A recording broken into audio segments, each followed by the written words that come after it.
बिस्मिल्लाहिर्रहमानिर्रहीम। Welcome to cantor publisher video session.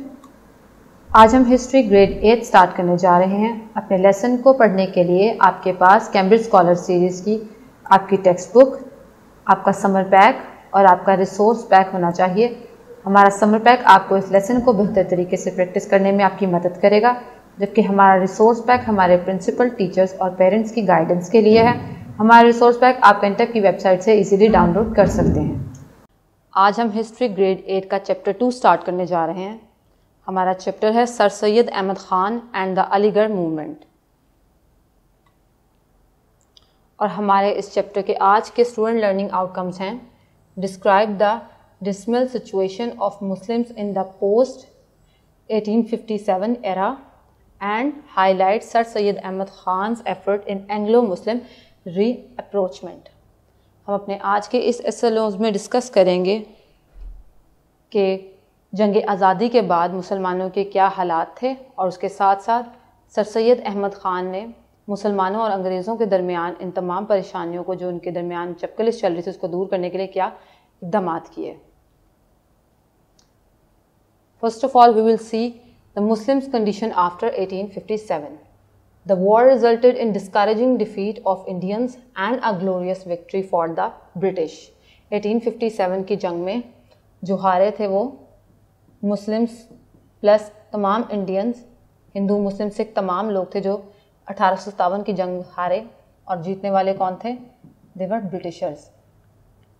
For the defeated Indians, result were rather more severe. The Mughal rule was ended after the dethroning of the Mughal empire Bahadur Shah Zafar. इसके बाद मुसलमानों का हिंदुस्तान में Mughal rule ख़त्म हो गया।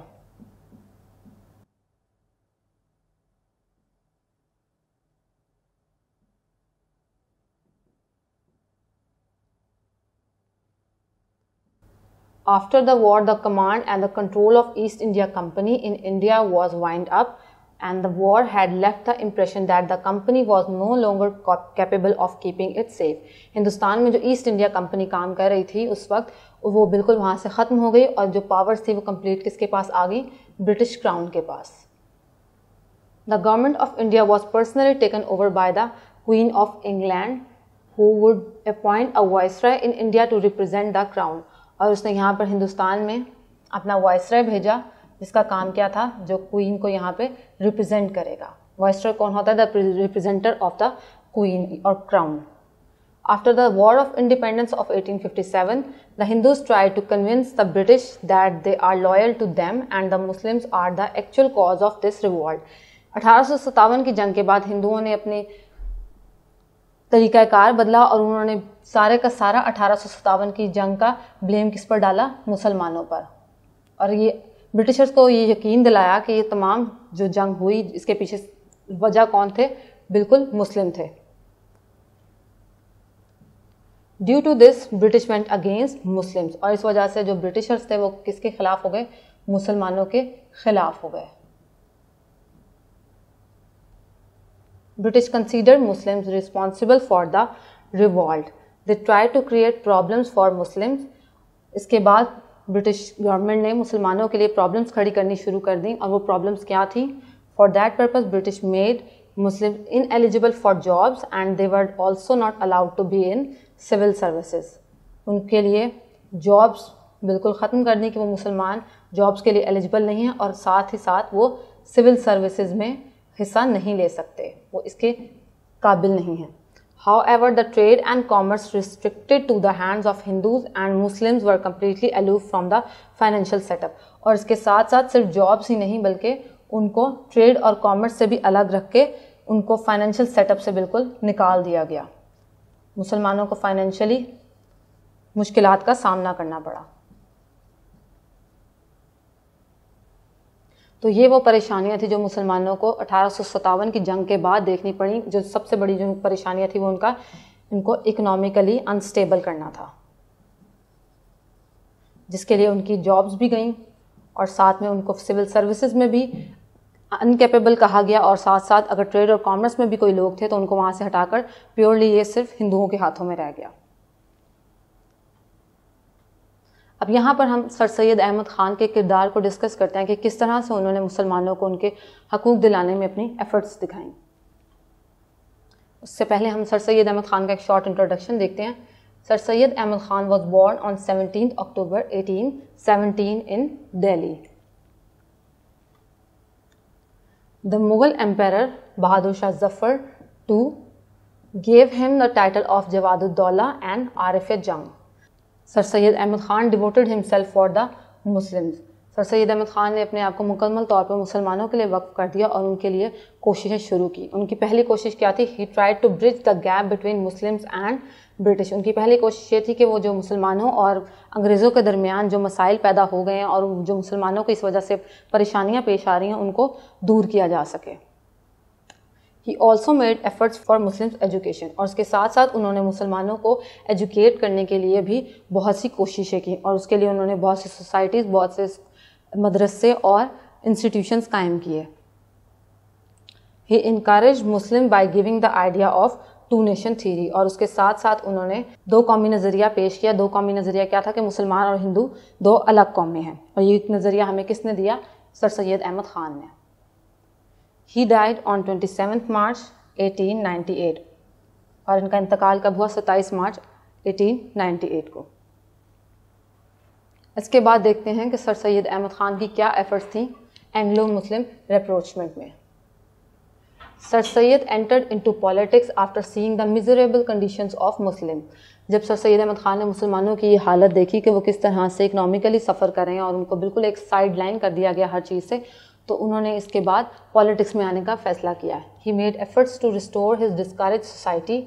ही wanted to remove the hated between British and Muslims, और उनका पहला टास्क क्या था कि वो मुसलमानों और ब्रिटिश के दरमियान जो नफ़रत बन गई है उसको ख़त्म करें। To make this effort successful he followed the policy on 3 main points, और इसको ख़त्म करने के लिए उन्होंने कौन सी पॉलिसी अपनाई? 3 मेन पॉइंट्स की पॉलिसी, जिसे आप ट्रिपलेट पॉलिसी भी कह सकते हैं।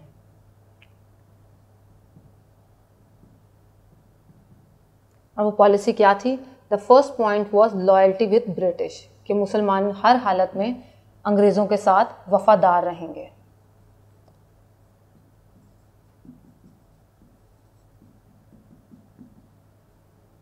अगली उनकी पॉलिसी का पॉइंट क्या था? Second was devotion to education, मुसलमान अपनी तालीम पर तवज्जो देंगे। And the third was political aloofness, और मुसलमान मुकम्मल तौर पर पॉलिटिक्स से दूर रहेंगे, हिंदुस्तान की जो पॉलिटिक्स है उससे अपने आप को अलग रखेंगे। ये वो 3 पॉइंट्स है जो सर सैयद अहमद ख़ान ने अपनाए मुसलमानों और अंग्रेज़ों के दरमियान मसाइल को कम करने के लिए। He started his efforts by following these policies. He tried to convince British by writing pamphlet named as Cause of Indian Revolt. और इसके बाद उन्होंने पैम्फलेट लिखा असबाब बगावत हिंद, जिसका मकसद क्या था? ब्रिटिश को ये बताना कि मुसलमानों की एक्चुअल पोजीशन क्या है। He tried to clear the position of Muslims that they not only were responsible for the revolt, Hindu and Sikhs are equally responsible for this. अंग्रेज़ों को ये बताना कि सिर्फ मुसलमान ही इस बगावत की अकेली वजह नहीं थे, बल्कि हिंदुओं और सिखों ने भी इसमें अपना मुकम्मल किरदार अदा किया। He also encouraged Muslims to get modern education because, according to Sir Sayyid, education is the only way through which Muslims could be able to compete with the Hindus. और उसके साथ साथ उन्होंने मुसलमानों की एजुकेशन को प्रमोट किया। क्यों? क्योंकि सर सैयद का ये मानना था कि सिर्फ तालीम ही वो एक वाहिद तरीका है कि मुसलमान अपने आप को दोबारा से इस काबिल बना सकें कि वो अपनी हुकूमत कायम कर सकें। He paved the way for Muslims by saying that British and Muslims are not the enemies of each other. और उसके साथ साथ उन्होंने कहा कि मुसलमान और ब्रिटिश आपस में दुश्मन नहीं हैं। Both have revealed holy books. उन दोनों के पास आसमानी किताबें हैं, दोनों अहले किताब हैं। Muslims have Quran and Christians have Bible. मुसलमानों की मुकद्दस किताब कुरान, जबकि क्रिश्चियंस की बाइबल है। So they should not work against each other, in fact they should work together. और इसीलिए उनको एक दूसरे के खिलाफ काम करने की बजाय एक दूसरे के साथ मिलकर काम करना चाहिए। तो ये वो कोशिशें थी जो सर सैयद अहमद ख़ान के बिल्कुल इनिशियल स्टेप से मुसलमानों को अब उनका हक दिलाने में और मुसलमानों और ब्रिटिशर्स के दरमियान मसाइल को कम करने के। Now see the homework from your summer pack related to these SLOs.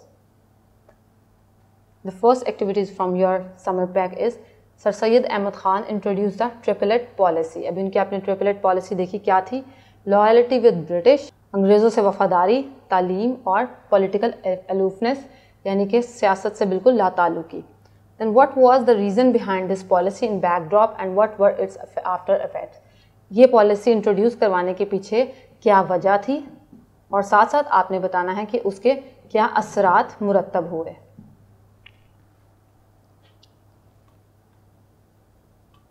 इसके बाद आप अपने समर पैक से SLO बेस्ड MCQs देखें। MCQ number 1 is sir Syed Ahmad Khan wrote a pamphlet cause of Indian revolt to bridge the gap between.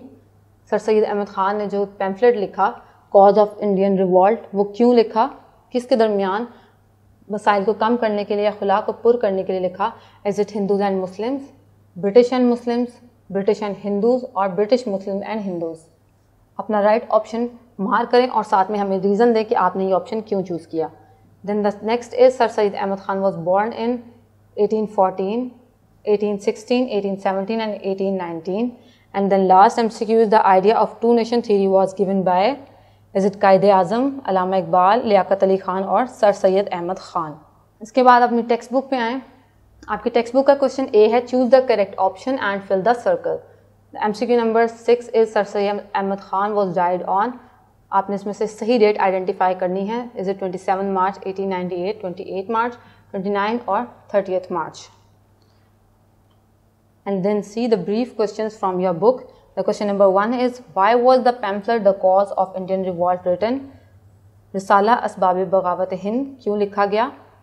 And then the next question you have to answer is write down the efforts done by Sir Sayyid to remove the mistrust between British and Muslims. आपने briefly बताना है कि वो क्या steps थे जो sir Syed Ahmad Khan ने लिए मुसलमानों और अंग्रेज़ों के दरमियान परेशानी को ख़त्म करने के लिए, खुला को पुर करने के लिए।